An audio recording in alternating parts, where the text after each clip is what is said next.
العصافير في الغربة. موضوع العصافير في الغربة ده يا جماعة احنا والله العظيم كلنا تعبانين منه. كنت منزل بوست الأسبوع اللي فات وقلت يا شباب المشاكل اللي احنا بنقابلها في الغربة، وأكتر مشكلة هتكتبوها في التعليقات وتطلع عليها لايكات زي ما انتم شايفين كده، هي موضوع العصافير في الغربة. قلنا لازم نتكلم عليها ونعمل عليها فيديو. موضوع العصافير والله تعبانين منه يا أخ يا عصفور، اتق الله عشان احنا في أيام مفترجة.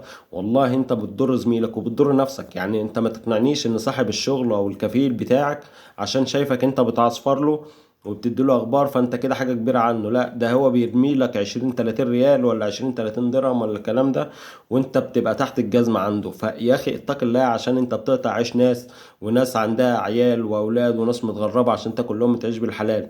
ايه اللي انت هتكسبه؟ خلي بالك صاحب الشغل ده هو شايفك مش امين على اصحابك، فبالتالي انت مش هتبقى امين على الشغل، فاي شوطه هيشوطك والله العظيم. اتق الله يا جماعه، والله العظيم الموضوع ده صعب. في ناس حرفيا لهم عيشها بتتقطع.